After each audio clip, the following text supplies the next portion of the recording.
구원에 이르는 지혜 제3장 첫 번째 불순종 12번째 질문들 살펴보도록 하겠습니다.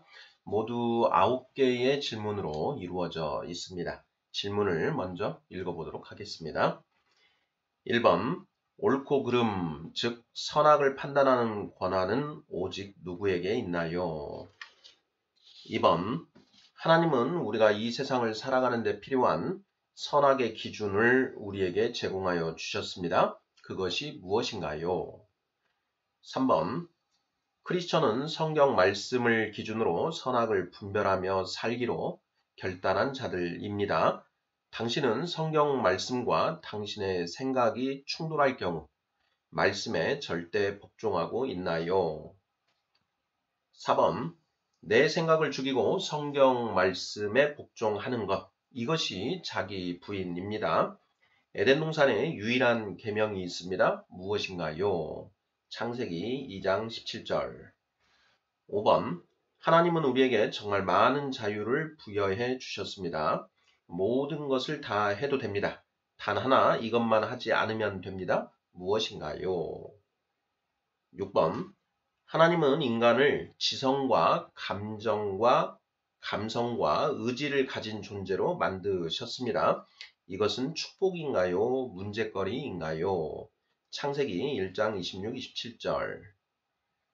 7번 문제는 감정과 욕구가 왜곡되었다는 것입니다. 인간의 감정과 욕구가 왜곡된 이유는 무엇인가요? 8번 왜곡된 감정과 욕구가 정상화되려면 어떻게 해야 하나요? 9번 석가모니가 제시한 무아와 예수님이 제시한 자기 부인은 매우 다릅니다. 결정적인 차이점이 무엇인가요? 자, 이렇게 해서 모두 9개의 질문으로 이루어져 있습니다. 구원에 이르는 지혜 제3장 첫 번째 불순종 파트는 원죄에 대해서 살펴보는 그런 장입니다. 오늘 12번째 이 질문들은 이제 그동안 다뤄왔던 그 11가지 질문들을 이제 최종적으로 마무리하는 그런 그 질문들로 구성이 되어 있습니다. 1번부터 체크해 보도록 하겠습니다. 1번 옳고 그름, 즉 선악을 판단하는 권한은 오직 누구에게 있나요? 자, 이 문제는 비교적 쉬운 질문이라고 할 수 있습니다. 자, 선악을 판단하는 권한은 누구에게 있습니까? 네, 오직 하나님에게 있다라는 것이죠. 자, 옳고 그름, 선과 악을 온전히 분별하실 수 있는 분은 하나님밖에 없습니다. 자, 왜 그런가요? 자, 그 이유를 설명하기 위해서는 우리가 하나님의 속성에 대해서 생각을 해보아야 됩니다. 하나님의 속성에는 모두 10가지가 있습니다. 하나님만 가지고 계신 6가지 특성, 속성이 있고요. 또 인간에게도 나누어 주실 수 있는 4가지 속성, 이렇게 구분이 됩니다. 자, 먼저 하나님만 가지고 계시는 6가지 속성이 무엇인가 한번 떠올려 보죠. 우리가 가장 쉽게 생각할 수 있는 하나님은 전지하시다, 전능하시다, 영원하시고 불변하시다. 하나님은 이 세상을 창조하셨고 통치하고 계신다. 그리고 하나님은 이 세상 모든 곳에 계신다. 편재, 통치, 편재, 통치 이렇게 됩니다. 전지, 전능, 영원, 불변, 편재, 통치, 이 6가지 속성은 하나님만 가지고 계시는 속성이다라는 것이고요. 4가지 속성이 또 있습니다. 이 4가지 속성은 성령을 통해서 우리 인간에게도 같이 공유할 수 있는 그런 속성이 되는데요. 첫째, 하나님의 자비, 그리고 하나님은 정의로우시고 공의로우시다. 그리고 하나님은 신실하시다라고 하는 이 4가지 속성. 이 4가지 속성은 이제 우리 인간도 공유를 할 수가 있습니다. 이 4가지 속성에서 정의, 공의, 자비하시고 신실하시다라고 하는 이 4가지 속성은 우리 인간들도 가지고 있는 그런 것이라고 우리가 생각할 수 있는데 차이점이 있다라고 했습니다. 하나님의 속성으로서의 이 네 가지 앞에는 거룩을 붙여보면 우리 인간 세상에서의 그것과 구별이 된다라는 것입니다. 거룩한 정의, 거룩한 공의, 거룩한 신실, 거룩한 자비 이런 개념이다. 이렇게 이해를 하면 되겠는데요. 자, 옳고 그름, 즉 선악을 판단하는 권한은 오직 하나님만 가지고 계시다. 이 말씀은 어떤 의미인가? 지당한 선, 지당한 악, 그러니까 지고지선한 그 선을 그리고 악과 구별해서 판단하실 수 있는 분은 하나님밖에 없으시다라는 것입니다. 그 이유는 무엇이냐? 하나님은 모든 것을 다 아시기 때문이다. 전지하시기 때문에. 그리고 영원 불변하시기 때문에 하나님만 그 선악을 온전히 분별하실 수 있다. 이런 의미라고 우리가 이해를 하면 거의 맞지 않을까 싶습니다. 2번 문제 보겠습니다. 하나님은 우리가 이 세상을 살아가는 데 필요한 선악의 기준을 우리에게 제공하여 주셨습니다. 그것이 무엇인가요? 자, 오늘날 이 시대를 살아가고 있는 우리는 큰 축복을 받은 사람들이라고 할 수가 있는데 그 이유가 무엇이냐? 선악의 기준이 우리에게 이미 제공되어 있다라는 것입니다. 그것이 무엇인가요? 성경 66권에 기록된 하나님의 말씀이지요. 자, 그것이 우리가 이 세상을 살아가는 데 필요한 선악의 기준을 모두 포괄하고 있다라고 하면 되겠습니다. 자, 그러면 성경 66권이 주어지기 전에는 우리가 이 선악을 분별하는 기준이 없었는가? 이 부분도 한번 생각을 해봐야 되는데요. 자, 있었나요? 없었나요? 자, 있었다라는 것이죠. 자, 그럼 무엇이 있었습니까? 라는 것인데요. 로마서 1장 20절, 그리고 로마서 2장 14, 15절을 보면, 하나님이 창조하신 이 세상, 천지 만물과 인간 본성에 하나님의 법이 새겨져 있다라는 것이죠. 그래서, 문자화된 하나님의 말씀은 아니지만, 그 하나님이 창조하신 이 세상에 하나님의 법이 모두 다 아로 새겨져 있다. 그래서 인간은 하나님이 우리에게 선물로 주신 이성과 양심을 가지고 하나님의 법을 능히 알아챌 수 있었다라는 것도 이미 우리가 살펴본 바 있습니다. 자, 이번 문제, 하나님은 우리가 이 세상을 살아가는 데 필요한 선악의 기준을 우리에게 제공하여 주셨습니다. 그것이 무엇인가요? 정답은 성경 66권의 말씀이다. 기록되지 않은 말씀은 우리가 뭐 특별 계시 이런 것으로 표시할 수가 있겠는데 그러한 어떤 기록되지 않은 하나님의 말씀 이렇게 주어지는 것은 위험할 수 있습니다. 그래서 우리는 일단은 성경에 기록된 하나님의 말씀을 절대적인 기준으로 삼아야 된다. 그리고 그 절대적인 기준을 삼기로 결단한 사람이 크리스찬이다 라는 점도 아울러 생각해 보아야겠습니다. 3번 문제 보겠습니다. 크리스천은 성경 말씀을 기준으로 선악을 분별하며 살기로 결단한 자들입니다. 당신은 성경 말씀과 당신의 생각이 충돌할 경우 말씀에 절대 복종하고 있나요? 자, 첫 번째 문장, 크리스천은 성경 말씀을 기준으로 선악을 분별하며 살기로 결단한 자들이다 라고 하는 이 정의에 대해서 동의하시는지요? 네, 저는 이렇게 크리스찬이란 바로 이런 존재다. 하나님의 말씀을 기준으로 살아가기로 결단한 자들이다. 크리스찬, 지저스 크라이스트 하는데요. 그 바로 예수님이 하나님의 말씀이시고 그 예수님을 우리가 우리의 주님으로 삼고 나아간다. 그것이 곧 이런 의미라는 것입니다. 성경 말씀을 기준으로 선악을 분별하며 살기로 결단한 사람이다. 자, 당신은 성경 말씀과 당신의 생각이 충돌할 경우 말씀에 절대 복종하고 있나요? 영적으로 어린아이가 있고 장성한 자가 있다라고 했습니다. 자, 영적인 어린아이와 영적으로 장성한 자를 어떻게 분별할 수 있는가? 히브리서 5장 13, 14절 말씀을 이른 그 기준으로 삼아 볼 수가 있는데요. 자, 히브리서 5장 13절 어린아이는 그 젖을 먹는 자이니 젖을 먹는 자마다 어린아이니 이는 의의 말씀을 경험하지 못한 자요. 단단한 음식은 장성한 자의 것이니 그들은 지각을 사용함으로 연단을 받아 선악을 분별하는 자들이니라. 이렇게 되어 있죠. 이 말씀의 의미에 대해서도 우리가 여러 번 살펴보았습니다.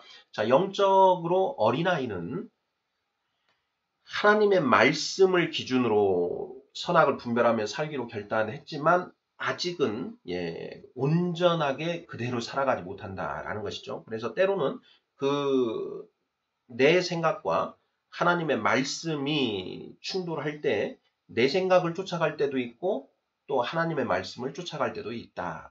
이런 상태가 영적인 어린아이 상태이다라고 우리가 규정해 볼 수가 있겠고요.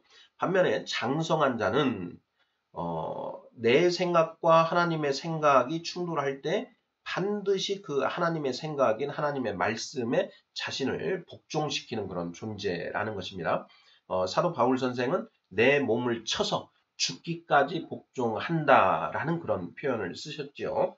자, 우리도 그래야 됩니다. 내 생각과 하나님의 그 말씀, 기록된 말씀이 서로 충돌을 하고 내 생각이 그 하나님의 말씀을 받아들이려고 하지 않고 발버둥을 칠 때 내 몸을 쳐서 그 말씀에 복종시키려고 해야 된다라는 그런 의미입니다. 4번 문제 보겠습니다. 내 생각을 죽이고 성경 말씀에 복종하는 것. 이것이 자기 부인입니다.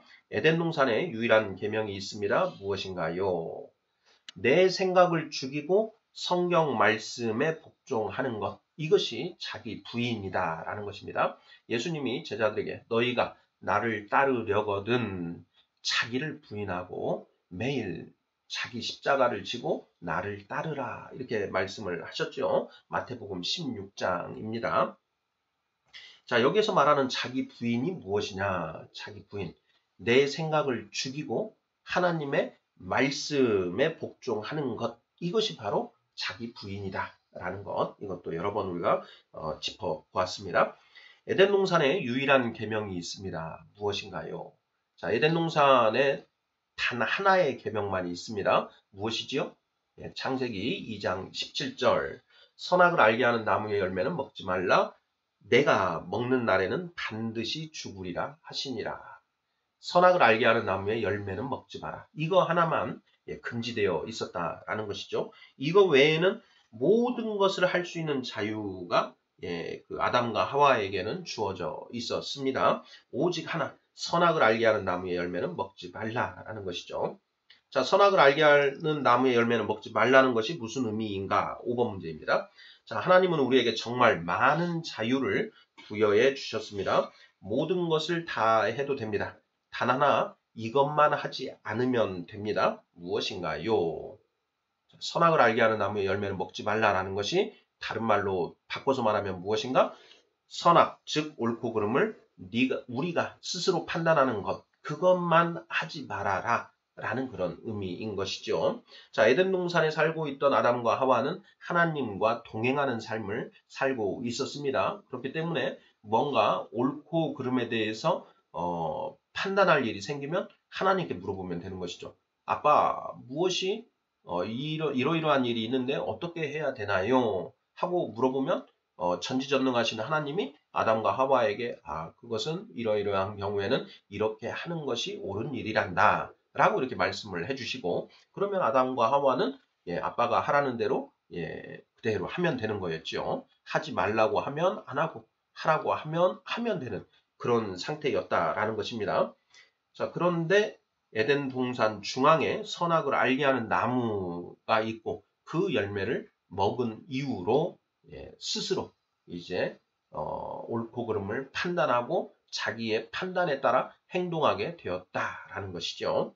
자, 그것을 사사기에서는 그때 이스라엘의 왕이 없으므로 각자 자기 소견에 옳은 대로 행하더라 라고 이렇게 기술하고 있다라는 것도 우리가 살펴보았습니다. 자, 5번 문제. 하나님은 우리에게 정말 많은 자유를 부여해 주셨습니다. 모든 것을 다 해도 됩니다. 단 하나 이것만 하지 않으면 됩니다. 무엇인가요? 선악을 스스로 판단하는 것만 하지 않으면 된다라는 것입니다. 우리가 나중에 이제 새하늘과 새 땅에서 살게 되는데요. 그때에도 오직 하나의 계명이 있을 것 같습니다. 무엇인가요? 예, 선악을 네가 판단하지 말라라는 것은 여전히 존재하고 있지 않을까 이런 생각을 해봅니다. 자, 6번 질문입니다. 하나님은 인간을 지성과 감성과 의지를 가진 존재로 만드셨습니다. 이것은 축복인가요? 문제거리인가요? 하는 그런 질문입니다.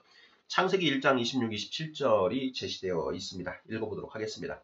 하나님이 이르시되 우리의 형상을 따라 우리의 모양대로 우리가 사람을 만들고 그들로 바다의 물고기와 하늘의 새와 가축과 온 땅과 땅에 기는 모든 것을 다스리게 하자 하시고 하나님이 자기 형상 곧 하나님의 형상대로 사람을 창조하시되 남자와 여자를 창조하시고 이렇게 되어 있습니다. 자, 여기에 보면 하나님이 우리 인간을 흙으로 만드실 때에 하나님의 형상대로 만드셨다라는 것을 알 수가 있는데요. 자, 하나님은 영이시니 하나님은 영적인 존재이십니다. 그래서 어떤 외양은 없으신데요. 하나님의 형상대로 또 우리의 모양대로 하나님의 모양대로 우리를 만드셨다 이렇게 되어 있는데 과연 이게 무슨 뜻인가? 하나님은 영이시라 어떤 외적인 그런 모양이 없다라고 했는데 왜 하나님의 형상을 따라 하나님의 모양대로 이렇게 만드셨다라고 창세기 1장은 기록하고 있는 것인가 라는 것이죠. 여기에서 형상을 따라 우리의 모양대로라는 것은 같은 표현을 두 번 반복한 것이다. 이렇게들 이해를 하고 있습니다. 결국 하나님의 형상대로 사람을 창조하셨다. 창세기 1장 27절 부분을 보면 하나님이 자기 형상 곧 하나님의 형상대로 사람을 창조하시되 이렇게 되어 있죠. 자, 여기에 그러면 하나님의 형상대로 만들었다라고 말씀하시는데 그 형상이 무엇을 의미하는가 라는 부분은 이제 우리가 풀이를 해봐야 되는 부분이지요. 자, 하나님의 형상을 우리는 지정의로 이해를 하고 있습니다. 하나님은 지성과 감성과 의지를 가진 존재이신데 우리 인간을 만드실 때 우리 인간에게도 그런 지성과 감성과 의지라고 하는 그 틀을 부여해 주셨다라는 그런 의미가 되는 것이죠. 자, 이것은 축복인가요? 문제거리인가요? 네, 이것은 축복이다라는 것입니다.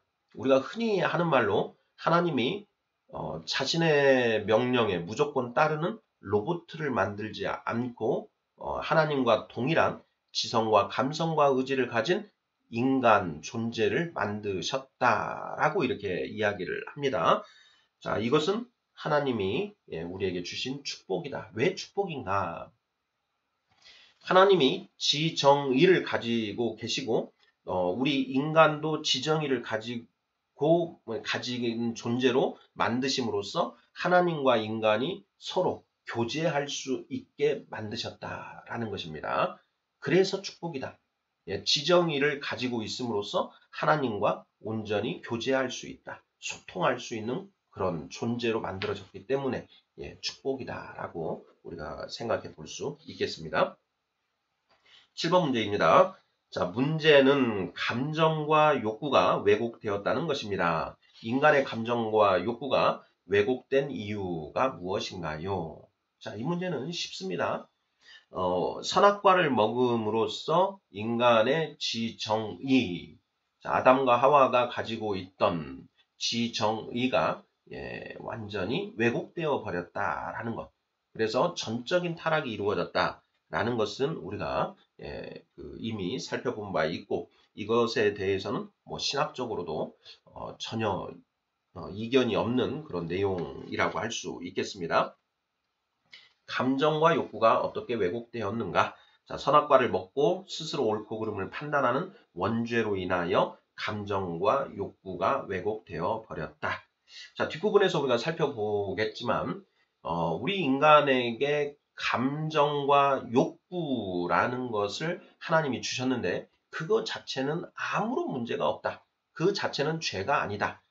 예, 문제는 그 선악과를 먹음으로써 스스로 자신의 생각과 가치관을 기준으로 옳고 그름을 판단하고 그 자신의 판단에 따라 살아감으로써 감정과 욕구가 왜곡된다라는 것입니다. 왜 왜곡되는가?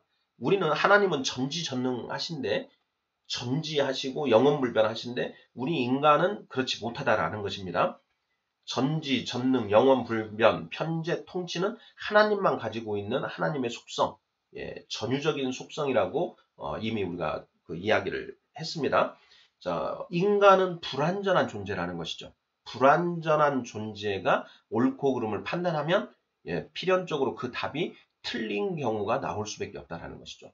뭐 100% 틀리다는 건 아닙니다. 맞는 경우도 있지만 틀린 경우도 많다. 자, 그렇게 잘못된 생각을 가지고 있기 때문에 이 감정도 왜곡되고 그리고 의지 자체도 왜곡되게 되어 있다라는 그런 의미입니다. 8번 문제 보겠습니다. 자, 왜곡된 감정과 욕구가 정상화되려면 어떻게 해야 하나요? 감정과 욕구가 왜곡된 이유를 바로잡으면 예, 정상화되게끔 되어 있습니다. 자, 문제는 선악과를 먹고 스스로 선악을 판단하게 된 것이 문제다라고 했습니다.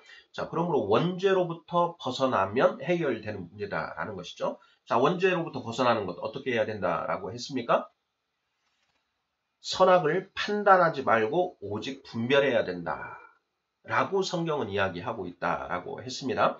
자, 선악을 판단한다는 것과 분별한다는 것이 어떻게 다른가 하는 점에 대해서도 이미 살펴보았습니다. 자, 선악을 판단한다는 것은 내 생각과 가치관을 기준으로 한다는 얘기고요. 분별한다는 것은 하나님의 말씀을 기준으로 하는 것이다 라고 했습니다. 자, 따라서 왜곡된 감정과 욕구를 정상화시키려면 어떻게 해야 되느냐?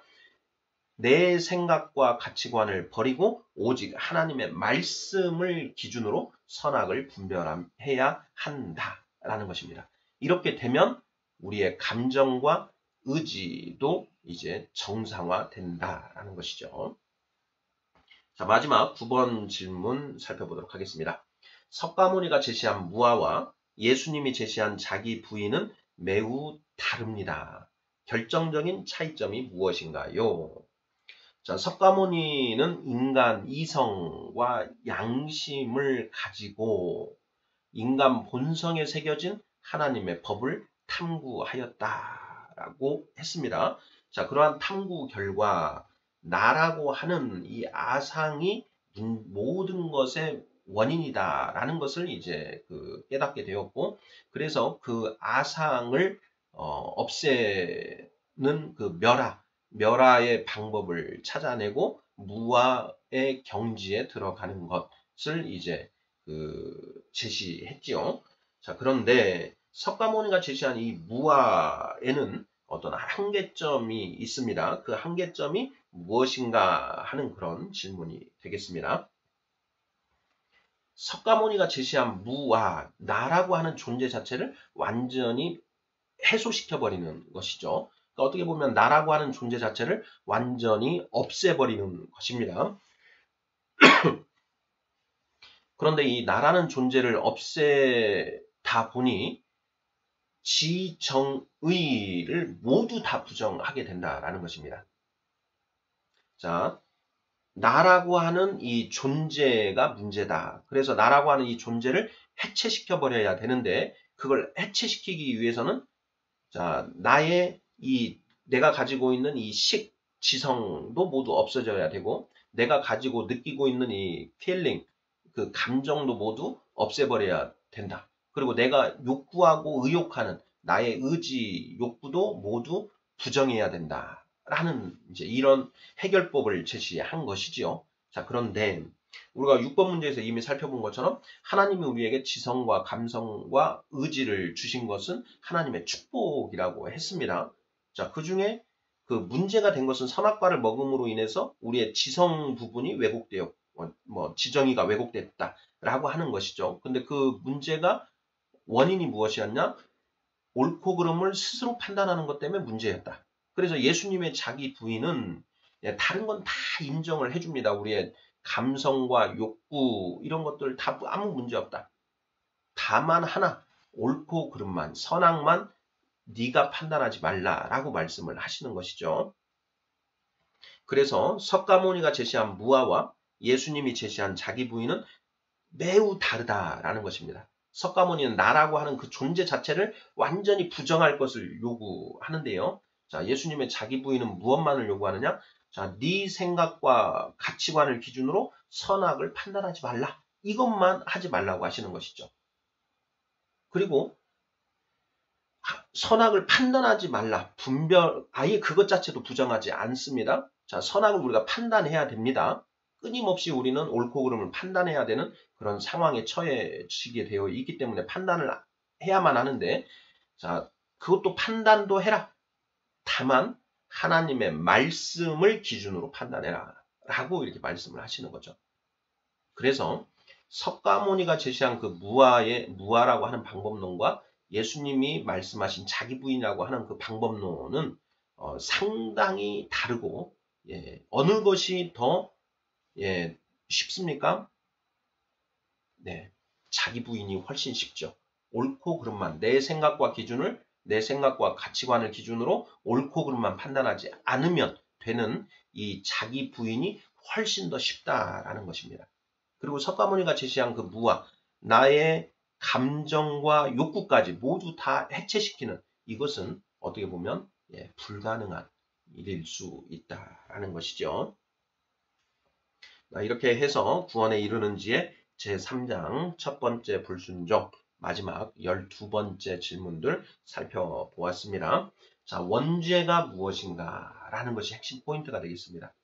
이것이 가장 중요한 것 같습니다. 성경에서 선악과를 먹은 아담과 하와가 그 선악과를 먹은 다음부터는 스스로 선악을 판단하게 되었다. 그러다 보니까 하나님을 멀리하게 되는 것이죠. 하나님을 오히려 귀찮게 여기는 것이죠. 내가 충분히 선악을 내 마음대로 판단하고 내 뜻대로 살아가면 되는데 하나님이 걸리적거린다라는 것입니다.